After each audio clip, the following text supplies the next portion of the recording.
think it's important for the committee to note that in 2009, on those individual ethics reports, House members accepted $231,428.51 in individual gifts from lobbyists.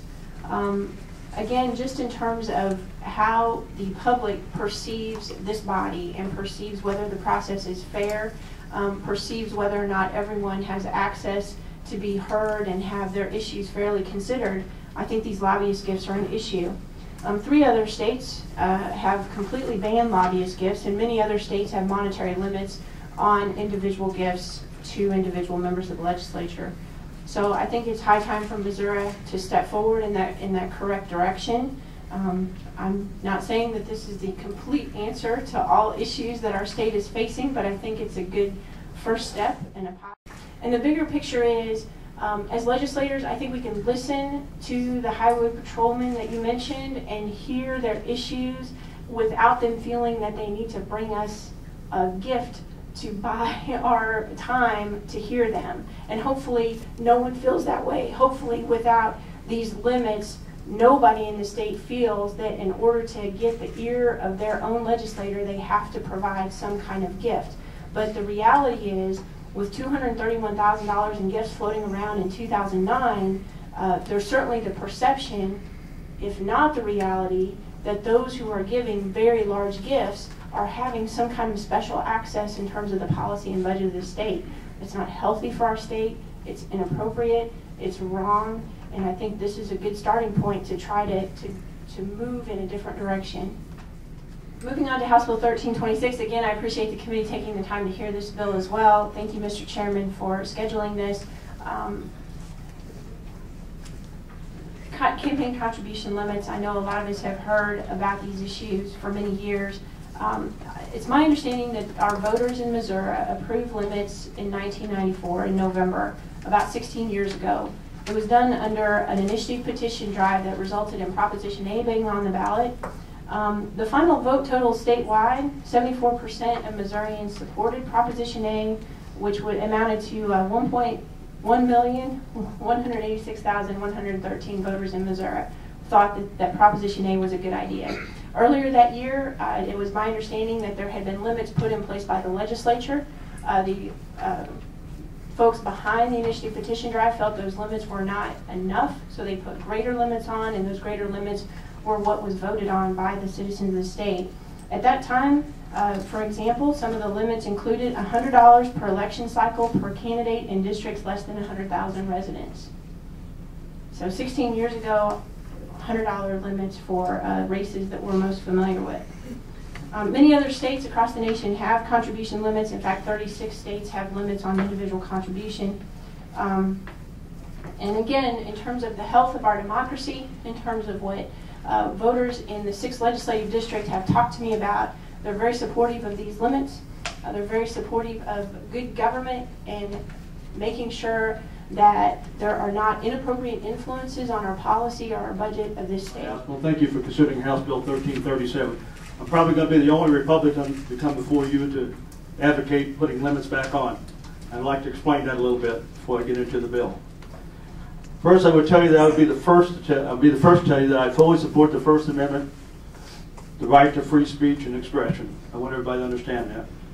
The reason for my bill is that in 2008 we took limits off of campaign contributions. The bill passed by 1 vote, so there was obviously some reluctance on the part of the General Assembly.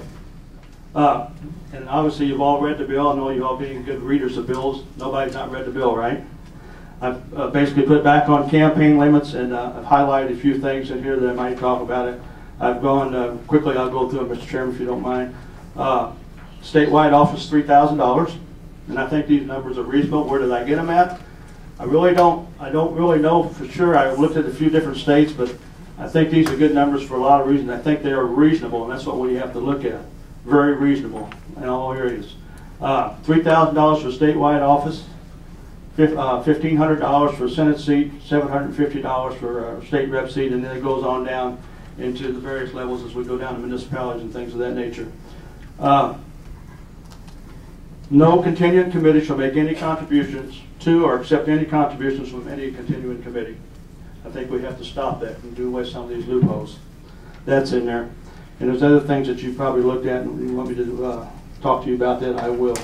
No fundraising event or solicitation of any contributions or expenditures to occur on any state-owned or political subdivision-owned property.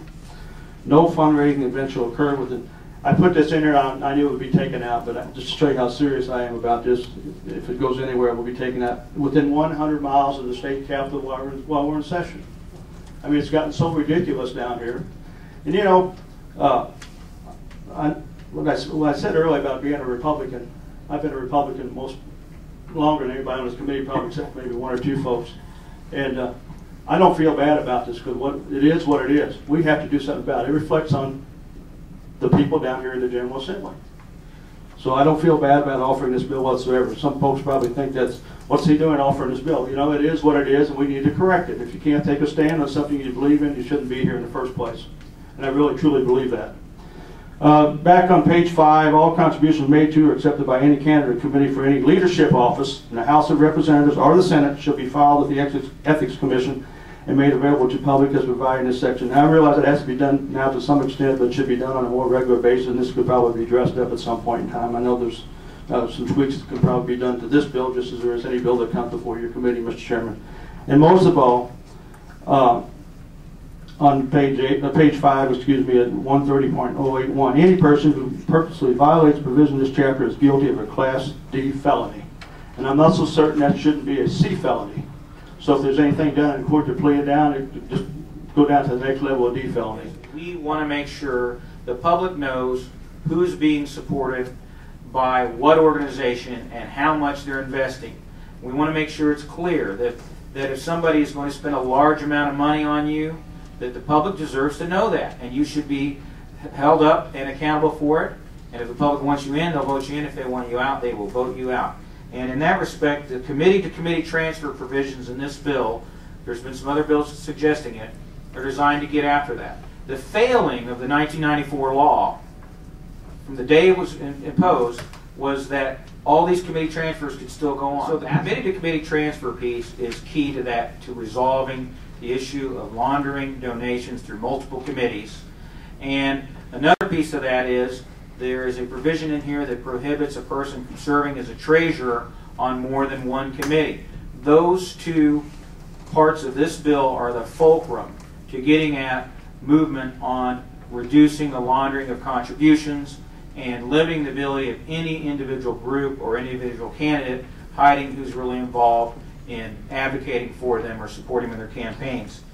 We've been very careful not to discuss specific instances one way or another, and we've done that for a reason, because we want this to be bipartisan, and we believe it is. I'm going to discuss one, because it goes right to the heart of what this bill's about, and because, frankly, it comes from my party, and I think it's appropriate. There's been a lot of talk about Senator Smith and Representative Brown.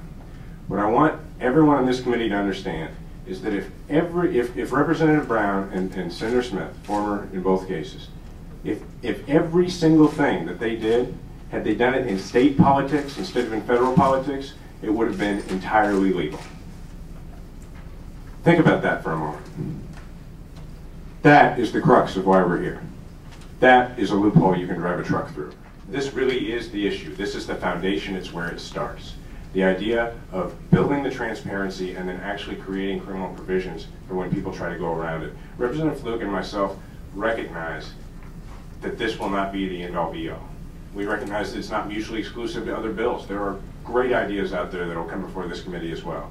But we also recognize that in 10 years, somebody, probably multiple people, will find a way around this law. And I hope that, thanks to term limits, we'll be gone, but I hope that 2 more legislators from each side of the aisle step forward and say, we're going to fix the loopholes in Fluke Candor. Because that's how this works. That's how corruption works. And I hope that that'll happen. And finally, I know that this is looked at as an issue. To me, this is the issue for one reason. This affects how everything else is done in this body. If we can ensure that we're doing this in an honest way, we can make sure that every other policy is drafted in a way that is honest to the people and is honest to our conscience.